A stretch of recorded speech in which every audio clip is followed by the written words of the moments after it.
मुंह से बोलो नहीं, शांत रह करके दर्शन करो। आंखों से आंखों में दया कृपा लो और सामने आ जाओ सब लोग।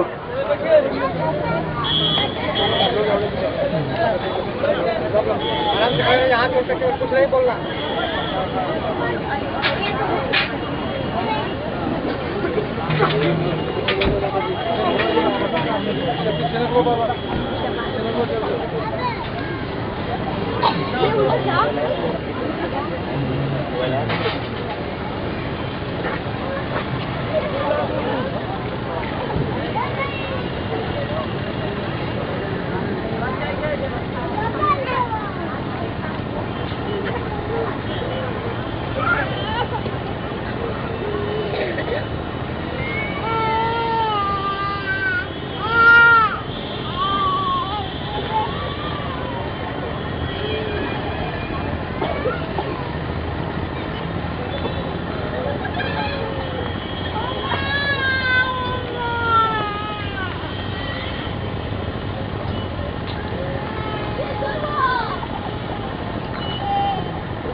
प्रभु का पावन नाम,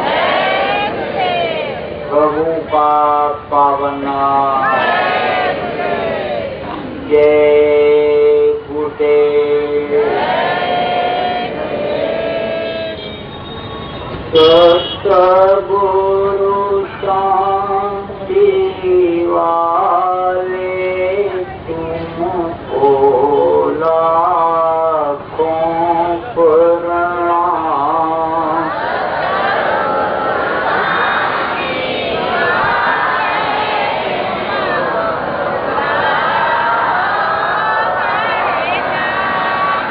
भक्तों के रखवाले तुमको लाखों प्रणाम।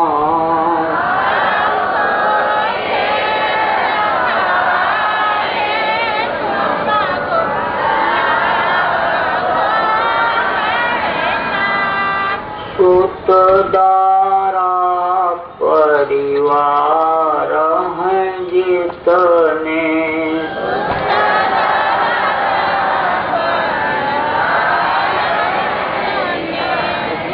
सबके प्रेम बतौर हैं सपने।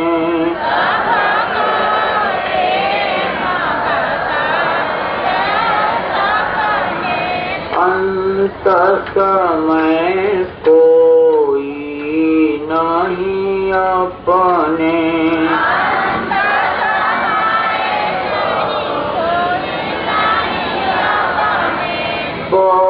पार लगाने वाले तुमको लाखों प्रणाम।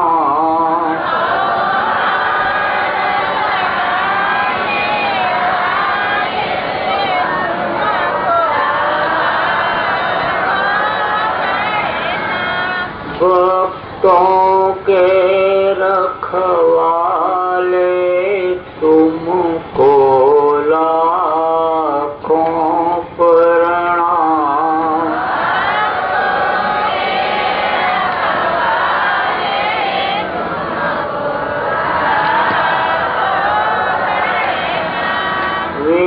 वेद वेदांत पुराण बताए।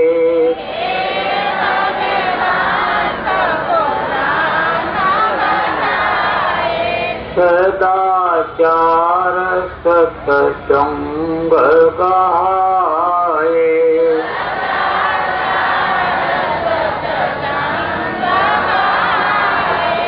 ध्यान योग का वेद सिखाए।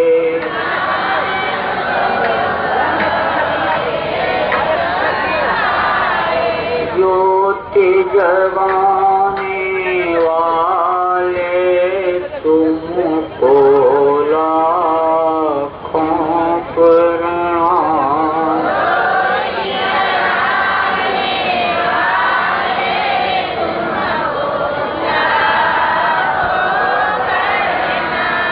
भक्तों के रखवाले तुमको लाखों प्रणाम।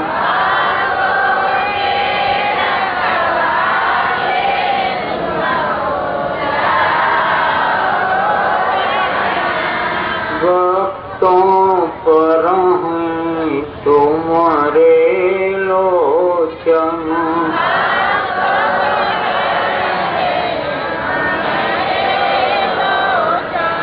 संकट तारण शोक विमोचन।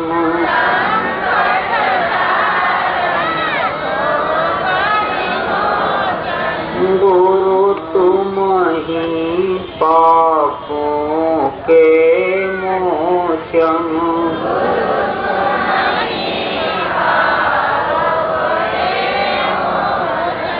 शब्द वेद बताने वाले तुमको लाखों प्रणाम।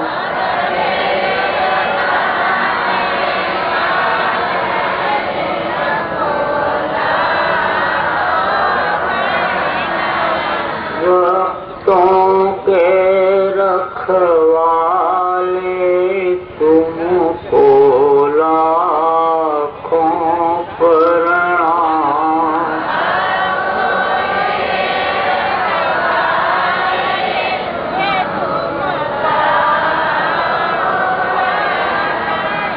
दीनों की विनती सुन लीजिए।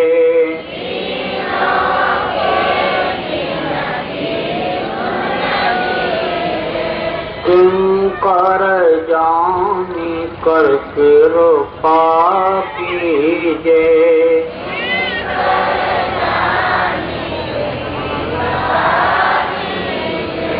दर्शन अपना हरदम दीजिए।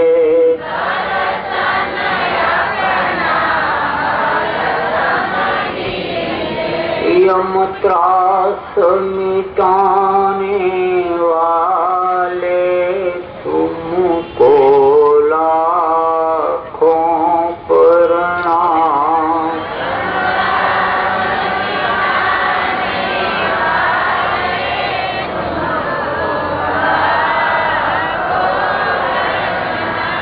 भक्तों के रखवाले तुमको लाखों प्रणाम।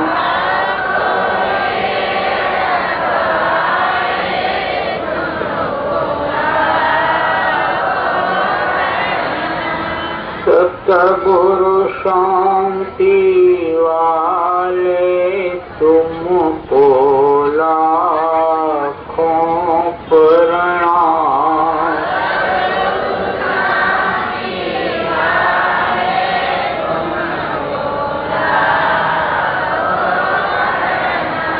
तुमको लाखों प्रणाम।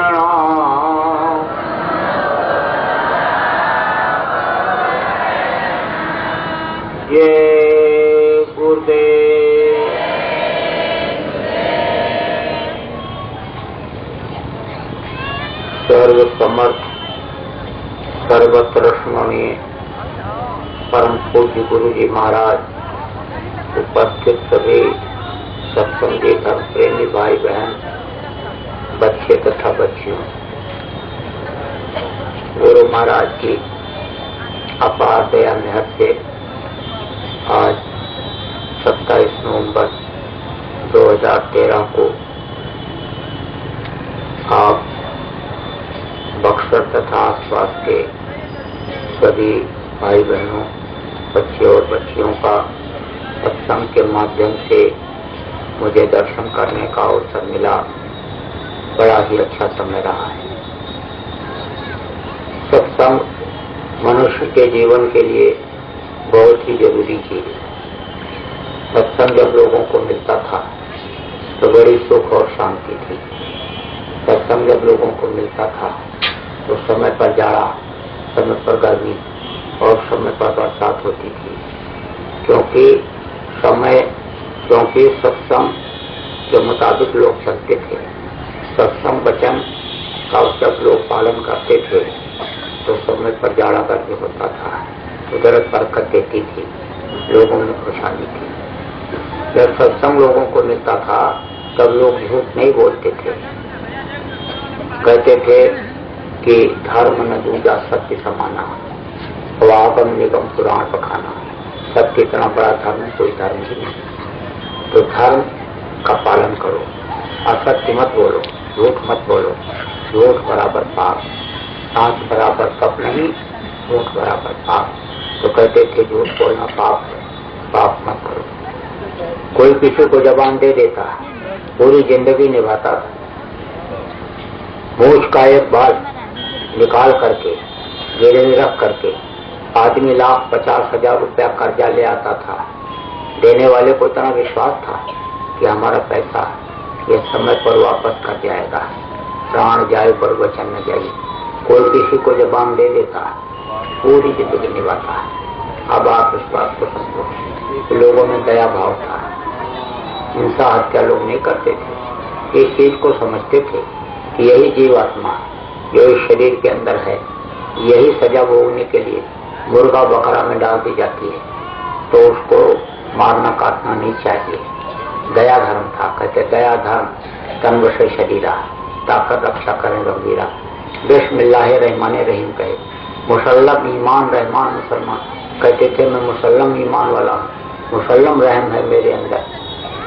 तो उस वक्त पर जब सत्संग लोगों को मिलता है तो लोग झूठ नहीं बोलते।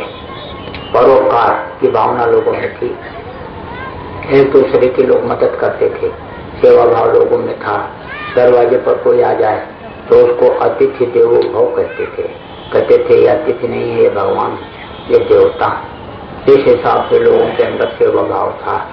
लेकिन जब से सत्संग का अभाव हुआ, जब से संतों के पास लोगों का आना जाना बंद हुआ, तब से ये चीजें खत्म हो गई, बहुत कम रह गई। थोड़ी बहुत तो हैं, थोड़ी बहुत तो चीज रहती है, जब बिल्कुल खत्म हो जाती है तब फिर नाश हो जाता है। जिस गांव में एक भी धार्मिक नहीं रहेगा वो गांव जल जाएगा या धंस जाएगा। एक आध कोई होगा, एक दो अभी अगर धार्मिक रहेंगे तो वो गांव चलता रहेगा, वो मोहल्ला चलता रहेगा। तो थोड़ा बहुत तो है, लेकिन ज्यादातर इसका ह्रास हो गया। जब सत्संग लोगों को मिलता था तब आत्मा परमात्मा की जानकारी होती थी। शरीर के लिए ही आदमी सब कुछ नहीं करता, कुछ आत्मा के लिए भी करता था। कथा भागवत तो लोग सुनते हैं, वेद पुराण कुरान पढ़ते हैं, तीर्थों में जाते हैं, नदियों में स्नान करने के लिए लोग जाते हैं। धार्मिक भावना तो लोगों के अंदर में है, लेकिन उनसे ये चीज नहीं मिलती है, ये जानकारी नहीं हो पाती है। कथा जब होता है तो वही साधु बनिया कन्या कलावती की कहानी सभी लोग सुनाते हैं, वही चीज बार बार कहानी की जानकारी हो पाती है। रामायण पढ़ते हैं लोग, लेकिन राम को मानते हैं, लेकिन राम के आदर्श को नहीं मानते। राम जैसा करते थे चलते थे, वैसा नहीं चलना सीख पाते। रात काल उठकर रखना था, माता पिता को नाम माथा, सुबह उठ करके माता पिता को प्रणाम करते थे। पैर छूते थे, उनके आदेश का पालन करते थे। देखो, एक ही आदेश पर राम ने गद्दी का त्याग कर दिया, छोड़ दिया। पिता के आदेश से ही राज तिलक होने जा रहा था और पिता ने जब आदेश दिया कि तुम 14 वर्ष के लिए जंगल चले जाओ, तो उन्होंने आदेश का पालन किया, पिता के आदेश का पालन किया। तो अब आप समझो कि इस समय बड़े भाई को अगर कोई चीज मिल रही हो तो छोटा भाई बाप का कत्ल कर दे रहा है, मार दे रहा है, बोली ये हमको दो, ऐसा करो। अब आप इस बात को समझो कि अगर सच्चाई होती, अगर ईमानदारी होती, अगर ईश्वरवादी लोग होते, उस भगवान को मानते जो पैदा होने के पहले माँ के स्तन में दूध भर देता है, परवरिश वो करता है, देता वो है, तो इस तरह से घर में कला क्यों होती? आदमी घर छोड़ करके भग रहा, औरतें घर के झगड़ा झंझट से जल करके मर रही। तो जब सत्संग मिलता है तब ये सब चीजें नहीं होती। तो सत्संग के लोगों को ठीक उसी तरह से जरूरत है जैसे एक छोटे से बच्चे को दूध पीने के लिए माँ की जरूरत होती है। अब आप इस बात को समझो कि इस वक्त पर आदमी दुनिया के लिए ही सब कुछ करने में लगा हुआ है, जबकि ये दुनिया अपनी नहीं है, इसको छोड़ करके जाना है। एक से एक राजा महाराजा आए, एक साहूकार आए, बड़े बड़े बलवान धनवान, ज्योतिषी, पंडित, मुल्ला, पुजारी, राम जैसे भगवान, कृष्ण जैसे भगवान, कबीर, गोस्वामी, पलटू, नानक, दादू, मीरा जैसे संत आए मनुष्य शरीर में, लेकिन वो भी छोड़ करके चले गए। अब ये चीज याद नहीं आई, ये कथा भागवत प्रवचन से ये चीज याद नहीं आती, लेकिन सत्संग जब मिलता है तब इस चीज की जानकारी होती है कि भाई मौत आ रही है, मौत तो सामने खड़ी, कहीं भी वक्त के जाओगे मौत पीछा नहीं छोड़ेगी। जैसे सांसों की पूंजी 96 करोड़ जो खर्च करने के लिए मिली है खत्म होगी, ये शरीर धड़म से गिर जाएगा। तो यहाँ की चीजें अपनी कुछ है ही नहीं, और न यहाँ का जो भी काम इस वक्त पर इंसान कर रहा है वो अपना काम है। अपना काम यह है कि देखो, घर मकान लोग बनाते हैं 10 साल 15 साल तक बराबर बनाते रहते हैं, बढ़िया जहाँ फर्नूस लगाया, बढ़िया फर्श बनाया, बढ़िया अलमारी, खिड़की, दरवाजे अच्छा से अच्छा ला करके लगाया, मोटा गद्दा सोने के लिए कि हम पर लेटेंगे आराम मिलेगा, लेटरिन, बाथरूम, किचन सब बढ़िया अप टू डेट, नया नया देख देख करके नई डिजाइन का बनवाते। और मकान जब तैयार हो गया तब चिट्ठी लेकर के भेजा, निमंत्रण कार्ड, गृह प्रवेश होगा, घर में हमारा प्रवेश होगा, हमारा घर बन गया, आप लोग आइए।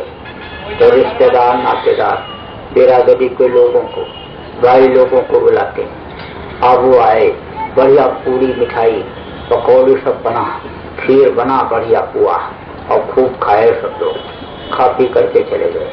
बोले गृह प्रवेश हो गया, अब इसमें रहना चाहिए, उसमें रहने लगे। बस जैसे 10-20 दिन बीता, बस सांस की पूंजी खत्म, सांस की पूंजी खत्म होने लग गई। सूरज जब डूबने को होता है तब देखो मालूम पड़ने लगता है कि अब इसकी रोशनी कम हो गई, अब ये डूब जाएगा। इस वक्त पर सूरज को देखो तो ऐसे देखोगे थोड़ी देर अंधे हो जाओगे। सूरज के तरफ से जब अलग नजर डालोगे तो देखोगे कि अंधेरा हो गया, कुछ नहीं दिखाई पड़ रहा है। लेकिन जब सूरज को डूबने को होता है उस वक्त पर देर तक देखते रहो, कोई फर्क नहीं पड़ने वाला। अब आप इस बात को समझो कि मालूम हो जाता है कि सूरज जब डूबेगा अंधेरा होगा। ऐसे ही जब शरीर छोड़ने का टाइम आता है तब उसके आसार नजर आ जाते हैं। हर कोई आदमी डॉक्टर को दिखा करके और फिर ये थोड़ा मालूम करता है कि ये खत्म हो गए। ऐसे लोग पैर पकड़े, अनपढ़ आदमी, गाँव के गंवार जिसको कहते हो, ऐसे पैर पकड़ते कहते भाई इनका पैर तो ठंडा हो गया, और जैसे ऐसे हाथ पकड़े और ये बोले हाथ भी ठंडा हो गया, जल्दी करो इनको बाहर निकालो। बस उसी मकान से निकाल करके बाहर उत्तर दिशा में सिर करके लेटाते हैं कि जल्दी से प्राण निकल जाए, जल्दी से छुटकारा मिल जाए। क्योंकि वैज्ञानिकों की ये शोध है कि उत्तर सिर करने से सेल जो शरीर के अंदर होते हैं जो चलाते हैं इसको, वो जल्दी से डाउन हो जाते हैं। जैसे टार्च का सेल कमजोर हो जाता है, रोशनी कम हो जाती है, ट्रांजिस्टर का सेल कमजोर हो जाता है, उसकी आवाज कम हो जाती है, ऐसे शरीर के सेल जब डाउन हो जाते हैं तो इसकी कार्य क्षमता खत्म हो जाती है। तो इसलिए कहते उत्तर से करो और जल्दी से छुटकारा पा जाए, क्योंकि कुछ लोगों को मरते समय बहुत तकलीफ होती है। सहजोबाई ने लिखा कि सहजो मौत के समय पीड़ा उठे अपार और बिच्छू 60,000 जो डंक मारे एक साथ, जैसे 60,000 बिच्छू एक साथ डंक मारे बदन में दर्द पैदा हो, ऐसा दर्द पैदा होता है मरते समय। हड्डी हड्डी चटकती है, आंख की रोशनी खत्म हो जाती, कान से सुनाई नहीं पड़ता, जबान तितली हो जाती है, काका चाचा नाना दादा मामा सबको पुकारता है कि जल्दी से छुटकारा मिल जाए, कोई आ जाए बचा ले, लेकिन कोई बचाने वाला तो होता नहीं। आस पास योद्धा खड़े, सभी बजावे गाल और महल से हमको ले चलो, ऐसो काल करा। तो कहने का मतलब यह है कि आखिरी समय पर तकलीफ होती है, उनको नहीं होती। ये जो मरना और जीना पहले ही सीख जाते हैं। गुरु महाराज ने वही तो तरीका बताया कि दिन भर में 10 बार मरो और 10 बार जियो। इस शरीर से जीवात्मा को निकाल दो, ऊपर लोकों में घूम रही है, अब ये शरीर में ताकत नहीं है, कुछ नहीं, बिल्कुल निर्जीव है। अब वो जीवात्मा आएगी, फिर ताकत आ जाएगी। तो शरीर जब छूटता है निकल जाती और फिर वापस नहीं आती जब टाइम हो जाता है इसका। और ऐसे अगर साधना के द्वारा निकाला जाए, ऊपर ले जाया जाए तो फिर कोई तकलीफ नहीं होती। तो जीवात्मा निकल गई और सूक्ष्म पूर्ण करके प्राण भी निकल गए, प्राण अलग होते और जीवात्मा अलग होती, तो कोई तकलीफ नहीं होती उस वक्त पर, फिर कोई तकलीफ नहीं होती। तो इसलिए यानी ऐसे लोग जो कोई साधना पूजा का तरीका नहीं मालूम कर पाते हैं, कुछ वहां के लिए नहीं करते, सब दुनिया के लिए ही करते रहते हैं, उनको बहुत तकलीफ होती है, उनको बहुत कष्ट होता मरते समय। तो लोगों की ये सोच होती है कि जल्दी से ये छुटकारा पा जाए तो अच्छा है, नहीं तो अभी छटपटाएंगे, चिल्लाएंगे, रोएंगे। और मरने का वक्त आ गया जब पैर ठंडा हो गया और हाथ ठंडा हो गया तो अब आसार नजर आने लग गई कि भाई अब शरीर छोड़ना ही है इनको। तो इनको जल्दी से उत्तर सिर करके लेटा दो। बस उत्तर सिर करके लेटाया तो गर्दन लटक गया, और जैसे गर्दन लटका तैसे लोग चिल्लाने लगे, घर के लोग, कोई दादा कर करके, कोई भैया का करके, और कोई पति परमेश्वर का करके, कोई कुछ करके का करके रोते हैं। कहा ना, पैर पकड़कर माता रो, बांह पकड़कर भाई, और पेट पकड़कर माता रोवे, बांह पकड़कर भाई, और पैर पकड़कर छोड़त नहीं, रो रो कहे लुगाई, सैया मत जा अकेले, लाली चुनरिया बोल के। तो बस पैर पकड़कर कोई हाथ पकड़ रोएंगे, चिल्लाएंगे। पड़ोस के लोग आएंगे तो उनसे कहेंगे भाई देखो जरा देखो, अब वो भी नब जैसे पकड़ते हैं। बस कहते अब क्या, कोई और आया, ऐसे पलकों को ऐसे आगे पीछे करके देखा आपको, बोले अब कुछ नहीं, पूरा हो गया, पूरे हो गए। अब और लोग आने लग जाते हैं देखने के लिए।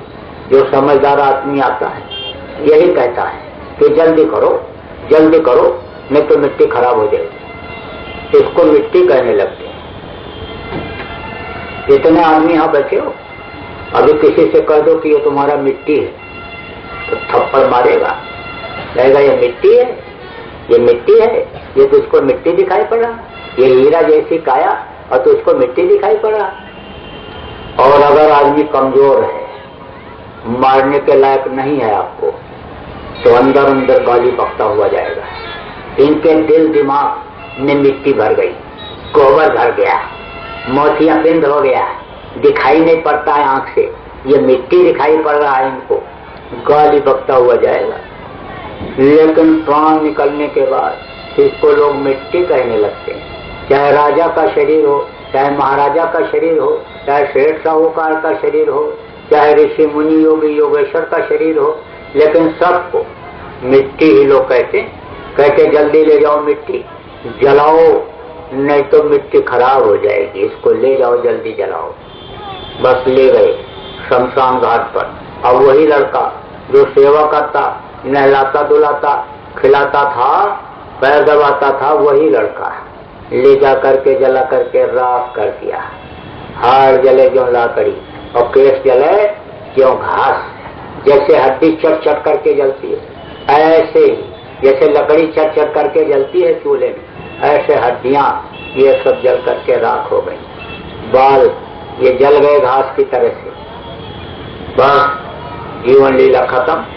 2-4 दिन 10 दिन लोग आएंगे, रोएंगे, पीटेंगे, चिल्लाएंगे, शान बूथ में दरवाजे पर बैठे रहेंगे, 12वीं 13वीं खा करके बस नाम लेवा कोई नहीं रह जाएगा, सब भूल जाएंगे। अब वो मकान जो बनाया था बड़े यानी मेहनत से दिन रात दौड़ करके पैसा लगा करके कि इसमें आराम करेंगे, इसमें हम रहेंगे, बुढ़ापे में इसमें हमको आराम मिलेगा, उस मकान में कौन रहता है? लड़के रहते हैं। और लड़के अगर लायक हुए तो, अगर लड़के को पढ़ते समय, घर से निकलते समय निगरानी रखते रहे कि ये खा पी करके कपड़ा बढ़िया पहन करके बस्ता लेकर के किताब लेकर के पढ़ने के लिए स्कूल में जाता है, तो जाता है कि नहीं जाता है। और लौट करके जब वो स्कूल से आता है तब अगर उसको देखते रहे, पूछते रहे आज क्या पढ़ाया गया, क्या लिखाया गया, आज घर पर क्या काम करने के लिए टीचर ने दिया, अगर उसको देखते रहे, संभाल उसकी करते रहे, तब तो वो लायक निकलेगा। और कोई ध्यान नहीं दिया, खाने का बढ़िया इंतजाम कर दिया, कपड़ा जो वो मांगा वो पहनाया, जब जब पैसा वो जेब खर्च के लिए मांगता रहा उसको देते रहे, तो गलत बच्चों के हाथ में लड़का पढ़ करके और वही लड़का नालायक निकल जाता है। अब नालायक निकल गया लड़का तो उस मकान को बेच देता है। अब जो उसमें आता है रहने के लिए खरीदने के बाद वो क्या करता है? जिस घर में आपने मंदिर बनाया, मूर्ति लगाया, फोटो लगाया, साधना करते रहे, पूरा पूजा नमाज अदा करते रहे, उस घर में जो खरीदता है वो अंडा फोड़ता है, उसी में मुर्गा काटता है, उसी में बकरा काटता है, उसी में जुआ खेलता है, उसी में शराब पीता है, उसी में व्यभिचार करता है। अब सोचो कि वो किसका मकान हुआ है? आपका हुआ कि जो रहा है उसका हुआ। जमीन खरीद लेते लोग, जबरदस्ती कब्जा भी कर लेते, कुछ पैसा दे करके लेते, कुछ जबरदस्ती भी लिखवा लेते, कहते कैसे भी हो 200 बीघा होना चाहिए, 200 बीघा होगा तो हमको लोग बाबू साहब, भैया साहब, हजूर, सरकार कहेंगे। बढ़िया खेती किया, चाहे उधार लेकर के ही बीज लाया, कर्जा लेकर के ही चाहे ट्रैक्टर लिया, लेकिन ट्रैक्टर ले आया, सब सामान ले आया और खेती बढ़िया से किया। और जब गल्ला पैदा हुआ, खाने का समय आया, बस पिंजरे से पंछी उड़ गया। अब वो गल्ला कौन खाएगा?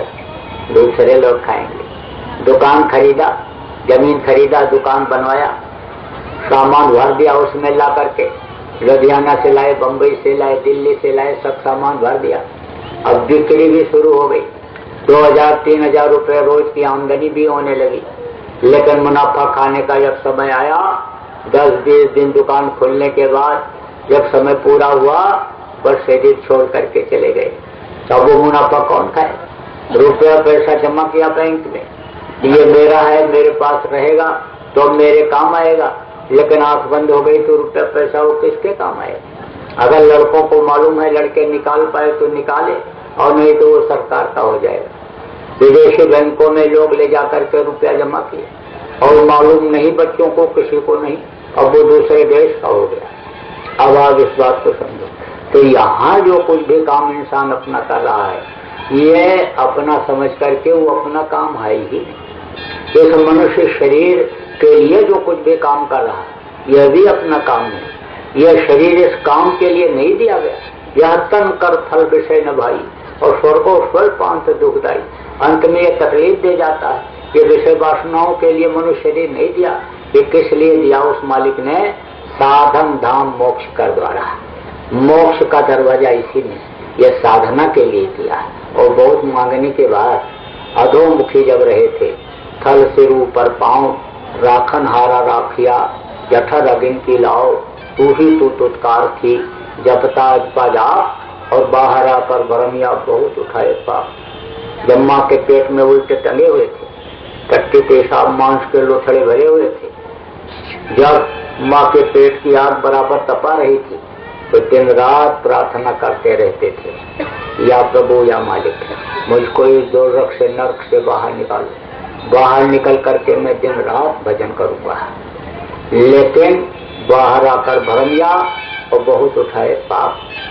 जो पैर अच्छे काम के लिए जाने के लिए दिया, बुरे काम के लिए गए।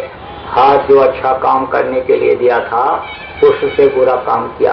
आंख से बुरा देखा, कान से बुरा सुना, मुंह से बुरा बोले, बुराइयां आ गई। तो कर्म प्रधान विश्व रच रखा और जो जस्वीन स्वतः फल चाखा, उसकी सजा मिलने लग गई। और वो सजा से अनेक परेशानी से वो वादा और भूला भूलता ही गया। कभी कभी आदमी को होश आता है जब किसी मुर्दा को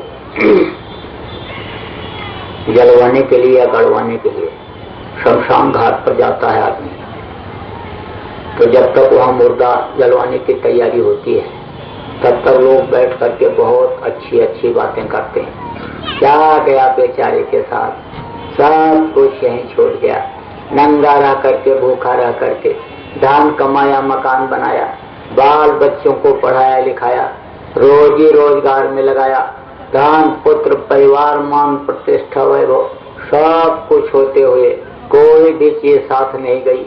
हंसा अकेले उड़ गया। तो बगल में आदमी जो बैठा रहता कहता, भाई यही हाल एक दिन सबका होगा। यह शमशान घाट, शमशान भूमि, यह ऐसी जगह है, यहाँ एक दिन सबको आना पड़ेगा। तीसरा बोलेगा, ये मरघट है, मरघट, ये सबसे दोस्ती करेगा, ये छोड़ेगा नहीं किसी को, चाहे राजा हो, रंक हो, फकीर हो, कोई भी हो, सबको बुलाएगा एक दिन अपने पास। एक चौथा आदमी बोलेगा, अरे भाई इसीलिए तो कहते हैं कि पेट के लिए ही सब कुछ करने में मत लगे रहो, अपनी आत्मा के लिए भी कुछ करो, कुछ वहाँ के लिए भी करो। सब यहीं बनाने में लगे हुए, कुछ वहाँ भी बनाओ कि जिससे कोई तकलीफ न हो, आराम न हो। आप नौजवान बैठा सुनता रहता है, कहता बात तो ये सब लोग सही कह रहे हैं, लेकिन अभी तो कहाँ भजन भाव भक्ति हो सकती है। ग्रह कार्य नाना जंजाला, तमाम जंजाल घर में। अभी लड़के छोटे छोटे, अभी घर मकान बना नहीं, घर मकान बन जाए, जमीन जायदाद की इनकी व्यवस्था कुछ खरीद कर बढ़ा करके, कुछ दुकान उकान खुलवा करके, इनको बच्चों को पढ़ा लिखा करके सेट कर दूं, फिर तो भजन भाव भक्ति करना ही है, इसी में लगना है। अरे भाई बुढ़ापा तो इस काम के लिए होती है, बुढ़ापे में तो इसी काम में लग जाएंगे, घर छोड़ करके चले जाएंगे, अयोध्या में ही, काशी में ही रहने लग जाएंगे। क्या है वहाँ सारजू के तीर पर वहाँ कुटिया बना लेंगे, क्या है, फिर तो बुढ़ापे में ही सब करना है। और अगर पहले सेटिंग हो गई तो पहले ही लग जाएंगे। बस आया और घर की सेटिंग करने लगा। अब आज तक किसी के घर गृहस्थी सेट हुई, किसी की नहीं हुई, और जितना सुलझाया उतना ही इसमें फंसता गया। एक कटोरे में आप मधु रख दो, मन तो एक मक्खी आती है और कटोरे के ऊपर बैठ जाती है और मधु को खा करके उड़ करके चली जाती है। दूसरी मक्खी आती है, कटोरे में कूद पड़ती है, भर पेट मधु खाती है, लेकिन उसके पंख फंस जाते हैं, निकल नहीं पाती। ऐसे ही फंस गया इसी उसी में, यानी गृहस्थी में इसी तरह फंस गया, निकल नहीं पा रहा। बस इसी में जो जवानी खत्म, न चाहते हुए आई बुढ़ापा, और जब बुढ़ापा आती हाथ पैर आँख कान सब ढीले पड़ जाते हैं। बुढ़ापे में मन जरूर जमान हो जाता है, अच्छा खाना, अच्छा कपड़ा, अच्छी चीजें। 10 बीघा जमीन है, 50 बीघा हो जाए, एक ट्रैक्टर है, 2 ट्रैक्टर हो जाए, एक दुकान है, 4 दुकान हो जाए, जिसके पास लाख है कहता करोड़ हो जाए, करोड़ है जिसके पास कहता अरब खरब हो जाए, अरब खरब जिसके पास है कहता कुबेर भगवान का खजाना हम ही को मिल जाए। तो मन तो जवान हो जाता है, लेकिन हाथ पैर ये सब ढीले पड़ जाते हैं आखिरी वक्त पर। बुढ़ापे में कुछ नहीं हो पाता, बस ये जिंदगी ऐसे खत्म होती जैसे पानी के रबुद बुदा आसमान उसकी जाए, और देखत ही छिप जाएंगे जो तारे प्रभात। जैसे रात को देखो आसमान में तारे दिखाई पड़ते हैं, सुबह उठते ही तारे छिप जाते, पानी बरसता है, पानी में बूंदें गिरती हैं, बुलबुले निकलते हैं, लेकिन देखते देखते बुलबुले खत्म हो जाते हैं। इसी तरह से मानो इंसान की जिंदगी खत्म, सारा अंग्रेजी, हिंदी, उर्दू, फारसी का ज्ञान सब खत्म हो जाता है। और आखिरी वक्त पर यमराज के दूत जब आते हैं इसको खाली कराने के लिए, तो खून पानी हो जाता है, एकदम से ताकत नहीं रह जाती। जैसे किसी को खून की कमी हो जाए, उसको डॉक्टर के यहाँ टांग करके ले जाते हो, सबसे पहले खून चढ़ाता है और फिर जब थोड़ी ताकत आ जाती है तब इलाज शुरू करता है। ऐसे ही खून पानी हो जाता है। और ये जीव इतना घबरा जाता है कि जैसे घबरा करके बकरा भेड़िया के पीछे चल देता है। भेड़िया जानते हो, इतना बड़ा जानवर होता है भेड़िया, इतना बड़ा, गांव के बाहर रहता है, रात को गांव में आता है और बकरा के पास जाएगा और धीरे से उसके कान में ऐसे मार देगा, धीरे से मारता है ऐसे हल्के, लेकिन बकरा इतना डर जाता है कि भेड़िया के पीछे चल देता है। आगे आगे भेड़िया और पीछे पीछे बकरा। जब गांव के बाहर ले जाएगा तब घूम करके पीठ के ऊपर बैठ जाता है और बैठने के बाद गर्दन में नस होती है, वही नस दबा देता है दांत से, बस वो गिर जाता है, बेहोश हो जाता है। फिर उसका गला काटता है और खून पीता है। ऐसे ये जीव डर जाता है, रोता चिल्लाता है, सबको पुकारता है, कोई मददगार नहीं होता उस वक्त पर, चाहे दोस्त डीएम से हो, चाहे कलेक्टर कमिश्नर से हो, कलेक्टर कमिश्नर से हो, हाई कोर्ट सुप्रीम कोर्ट के जज या वकील से हो, उस वक्त पर, आखिरी वक्त पर कोई मददगार नहीं होता। तो पकड़ करके ले जाते हैं, बांध करके कांटेदार तार में यमराज के दूत, और यमराज के सामने पेश करते हैं। फिर वो कहता है तुमने पाप क्यों किया, तुमने ऐसे ऐसे बुरे कर्म क्यों किए। तो जीव साफ इनकार कर देता है, साफ, क्योंकि किए हुए को भूल जाता है, भूला हुआ रहता है। अब आप इस बात को समझो कि आप इतने लोग यहाँ बैठे हुए, आपको समझाया जा रहा है कि भाई मांस मत खाना, मछली मत खाना, अंडा मत खाना, शराब मत पीना, दूसरे की बहन बहू बेटी के साथ बुरा कर्म मत करना, ये आपको समझाया जा रहा है। अब अगर आप नहीं माने और ये सब करते रहे, और उस वक्त पर जब आप यमराज के सामने पेश किए जाओगे, तो उस वक्त पर वो पूछेगा, कहेगा कि देखो तुमको समझाया गया, बताया गया, तो तुम माने क्यों नहीं, तो साफ इनकार करो। तो वो यही दिखा देगा कि गुरु महाराज का फोटो लगा रहेगा और ऐसे लोग बैठे रहेंगे और ऐसे आपको बतलाते हुए यानी समझाते हुए दिख जाएगा, यही आवाज सुनाई पड़ जाएगी। तब क्या करोगे? साजन से चोरी नहीं चली, कहा गया साजन से चोरी नहीं चलती है, उससे कुछ छिपा है। उसने बैठा दिया दोनों कंधों पर, दो दूध बैठा दिया, एक अच्छा लिखता है और एक दूसरा बुरा। जब समय पूरा हो जाता है तो ये अपना कागज, अपनी फाइल ले जा करके पेश कर देते हैं और उसी के आधार पर वो सजा बोल देता है। नरकों की बड़ी कठिन सजा है।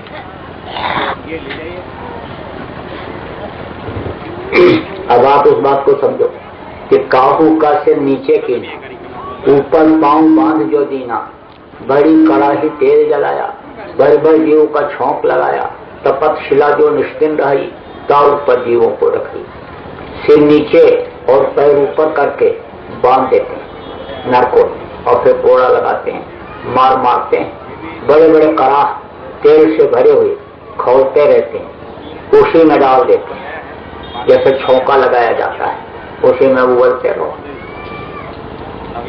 किसी कुत्ते को एक डंडा मारो तो कुत्ता ऐसे रोता चिल्लाता हुआ जाता है और फिर घूम करके ऐसे देखता है कि आ तो नहीं रहा है, और देखेगा कि आ रहा है और तेज भगता है, और देख लेगा कि नहीं आ रहा है अब, तो भी रोता हुआ धीरे धीरे आगे जाता है। और कुत्ते के आंख में आप पट्टी बांध दो, कपड़ा बांध दो और एक डंडा मारो, चिल्लाता हुआ जाएगा और घूम करके ऐसे देखेगा कि कुछ दिखाई नहीं पड़ेगा, जब तो और तेज भगता है, वो समझता है आ रहा है अभी और मारेगा। ऐसे ही आंखें फोड़ देते हैं यमराजपुरी में और फिर कोड़ा लगाते मारते हैं और फिर भगता है जीव, गिरता है, हाथ पैर टूटता है, दांत टूटता है। ये शरीर तो यहाँ छोड़ जाता है, लेकिन पिशाच का शरीर होता है, मनुष्य शरीर जैसा ही होता है, तो उस पिशाच के शरीर में डाल दिया जाता है। पिशाच के शरीर में जब डाल दिया गया तो उसमें सजा मिलती है और बहुत दिनों तक नरकों में रहना पड़ता है, बहुत दिन तक। टट्टी का अलग, पेशाब का अलग, मुआद का अलग, मुर्दों का अलग, कांटों का अलग, तांबे के घड़े ऐसे जलते रहते हैं। घरों का नरक होता है, बहुत जलते हैं तेज, सबसे ज्यादा अनी गर्म, अनी सुचालक तांबा होता है। पहले चांदी, उसके बाद दूसरे नंबर पर अनी तांबा होता है। तो बस उसी में डाल दे, उसी में जलते रहो, जिधर घूमोगे उधर चलो, बहुत तकलीफ। वहां से जब छुटकारा मिलता है तो कीड़े मकोड़ों के शरीर में, सांप गोजर बिच्छू के शरीर में यही जीवात्मा बंद कर दी जाती। इसी सुअर में, बकरी में, मुर्गा में यही जीवात्मा बंद कर दी जाती सजा भोगने के लिए। आप भागते रहो, जान बचाते रहो, इधर उधर भटकते रहो। वहां से फिर छुटकारा मिला तो 9 महीने के लिए माँ के पेट में उल्टे लटकना पड़ता है।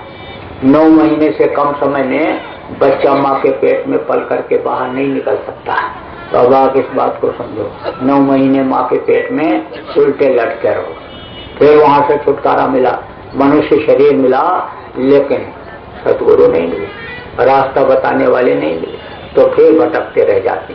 भटक भटक सब भटका खाया और सतगुरु बिन कोई राह नहीं पाया। तो यह मनुष्य शरीर, गुरु महाराज ने कहा कि दोबारा फिर जल्दी मिलने वाला नहीं। इसलिए जब यह साधना का घर, पूजा का मंदिर है और इसी में आज तक जिसको मिला वो मालिक मिला। लोगों ने बताया भी कि जो तिल माही तेल है, जो चकमक में आग, तेरा साईं तुझ में जान सके सो जान।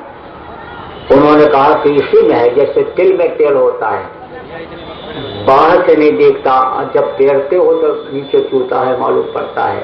चकमक में आग होती है, बाहर से नहीं देखती है, जब रात को हटाओ अंदर मिलता है, दिखाई पड़ता है। उसी तरह से वो मालिक इसी मनुष्य शरीर में है और मिलता है। फकीर ने भी कहा कि अल्लाह, अल्लाह का मजा मुर्शिद के मैं खाने में है और दोनों आलम की हकीकत एक पैमाने में है। ना खुदा मंदिर में देखा, ना खुदा मस्जिद में है, और शेख जी रिंदों से पूछो दिल के आशियाने में, किसी में वो मिलता है। जिसको मिला उन्होंने बता दिया। गुरु महाराज ने कहा इसी में ही मिलता है वो मालिक। आज तक जिसको मिला इसी में मिला। जो घर छोड़ करके यानी जंगल गया उसको नहीं मिला, गृहस्थ आश्रम में ही मिला। गृहस्थ आश्रम में रहो, अच्छा खाना खाओ, अच्छा कपड़ा पहनो, अच्छे समाज में लोगों के बीच में उठो बैठो, 22 घंटा इस शरीर के लिए, दुनिया के लिए काम करो, लेकिन 1 घंटा सुबह और शाम 24 घंटे में से समय निकाल करके अपने आत्मा के लिए काम करो। इसको अपने वतन, अपने घर, अपने मालिक के पास पहुंचाने का काम करो। गुरु महाराज ने रास्ता भी बताया, बहुत लोगों को बताया, जो गया सबको बताया। किसी से कोई परहेज गुरु महाराज ने नहीं किया। ये छोटी जाति के हैं या कम पढ़े लिखे हैं या गरीब हैं, इनको न दिया जाए। जो ही गया सबको दिया। किसी भी जात मजहब का मानने वाला हो, अनपढ़ हो, गरीब हो, अमीर हो, गुरु महाराज ने रास्ता बताया उस मालिक से मिलने का। रास्ता भी बताया और रास्ते पर भी चलाया, और जो भटके उंगली पकड़ करके उनको मंजिल तक भी पहुंचा दिया। और निकल गए, अब वो अपने घर, अपने वतन पहुंच गए। अब वो नीचे इस दुख के संसार में दुख झेलने के लिए आने वाले नहीं, क्योंकि ये दुखों का संसार है। यहाँ कोई सुखी है? जिसके पास नहीं है वो तो दुखी है ही, और जिसके पास है वो उससे ज्यादा दुखी है। जो गरीब है कहता पैसा हो जाता बड़े आदमी हो जाते, हम भी रईसी देख लेते क्या चीज होती है। और जिसके पास पैसा है कहता कहाँ रखें इसको, कौन से बैंक में जमा करें, चोर न ले जाएं, डकैत न ले जाएं, इनकम टैक्स वाले न ले जाएं। बड़े बड़े सेठ रात को 2 बजे तक वही नंबर 2 का वही खाता बनाते रहते, कंप्यूटर पीटते रहते। जब नींद की गोली 2 बजे रात को खाते हैं तब नींद आती है। जिसके लड़का नहीं, कहते एक लड़का हो जाता, कहीं से हो जाता, कोई कहते कि मिट्टी पूजो लड़का मिलेगा तो मिट्टी भी पूजने लगे, गोबर पूजो लड़का मिलेगा, गोबर भी पूजे। वैष्णो देवी में पिंड चढ़ाओ, गया में पिंड दान कर आओ, गंगा यमुना में नहाओ, पूज मांग लाओ, तो सब जगह दौड़ करके जाता है। कहीं भी एक लड़का मिल जाए, कैसे भी लड़का हो जाए जिसके नहीं है। लेकिन जिनके 4 लड़के हैं, कहते मर जाते तो ठीक था, जीने नहीं दे रहे। घर के बगल में आपके कोई गरीब अनपढ़ है, अब जब उसके घर में झगड़ा होता है, सास बहू को गाली देती है और बहू सास को गाली देती है, तब कहते हो ये अनपढ़ हैं, ये बदतमीज हैं, इनको देखो रहने का तरीका नहीं मालूम। कितनी भद्दी भद्दी गाली बहू सास को दे रही और सास बहू को दे रही है, कितनी भद्दी भद्दी गाली दे रही। पति देखो पत्नी को गाली दे रहा है और पत्नी पति को गाली दे रही। अरे ये अनपढ़ गंवार है। बड़े घरों में ऐसा नहीं होता होगा, लेकिन आपको नहीं मालूम बड़े बड़े घरों में सास और बहू अंग्रेजी में एक दूसरे को गाली देती हैं, अंग्रेजी में। अब आप इस बात को समझो कि समय बदल गया है, युग बदल गया है, कलयुग का प्रभाव ज्यादा आ गया। पहले के समय में ऐसा नहीं था। पहले के समय में दूसरे के घर की लड़की को जब बहू बना करके अपने घर में लाते थे, तो जैसे आंख को ये पलकें संभाल करके रखती हैं। अभी तेज धूप लगे आंख में तो फट से पलक लग जाती है, बंद कर लेती है कि आंख में धूप न लग जाए। धुआं भी आ जाए तो आंख ये पलक बंद हो जाती, पानी आ जाए तो पलक बंद करती, आंख को बचाती है। गर्द धूल आ जाए बंद करती है। इसी तरह से जब दूसरे के घर की लड़की को अपने घर में लोग लाते थे तो आंखें जैसे पलकें जैसे आंखों की संभाल करती, ऐसे संभालते थे। देखा गोस्वामी जी ने, बहू लड़किनी पर घर लाई और राक्षों में पलक की नहीं। लेकिन अब जब बहू घर में आई तो सास क्या सोचने लगी कि 40 साल पहले जब मैं इस घर में आई थी तो क्या था इसमें, फूस का घर था, कुएं से पानी भर करके लाती थी, हाथ से चक्की चला करके, ढेकी चला करके चावल और आटा तैयार करती, कच्चे चूल्हे पर लकड़ी जला करके, कंधा जला करके, बैठा जला करके रोटी बनाती थी, खाना बनाती, खिलाती थी, जानवरों की भी देख रेख करती, तालाब से कपड़ा ले जाकर के धो करके और फिर लोगों को पहनाती। रात को 1 घंटा सेवा करके सास का फिर सोने के लिए जाती थी। सुबह कितना जल्दी उठती थी और रात को सेवा करके सास का फिर जाती थी सोने के लिए। और ये बहू आई, ये घर में कुछ करना ही नहीं चाहती, देर तक सोती है और ये कुछ करना नहीं चाहती है। अगर ये जितना मैंने किया मेहनत किया, 4 आना भी मेहनत अगर ये करे तो भी ये घर बहुत तरक्की कर जाए।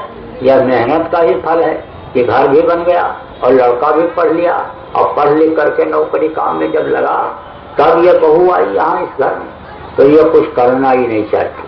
तो 2-4 दिन 10 दिन तो बोलती ही नहीं, बोलेगी नहीं। अब बहू भी समझेगी भाई क्यों, क्या बात है, बात तो करती रहेगी, लेकिन अंदर अंदर वो गुबार इस बात का रखती है कि देखो यह करना नहीं चाहती है, बस किसी दिन कुछ बोल देगी। अब जब वो बोलेगी तो तीर की तरह जाएगी, जिगर में वो लगेगी बहू के, बस बहू के भी अंदर गुबार भर जाएगा। बस वो एक दूसरे को नीचा दिखाने की कोशिश करेंगे और ऐसे तिरछे एक दूसरे को देखेंगे, देखना भी नहीं पसंद करती, देखना भी। अब आप इस बात को समझो कि जितनी भी सास आप यहाँ पर बैठी हुई हो, आपको सोचना चाहिए कि युग जमाना बदल गया, समय बदल गया।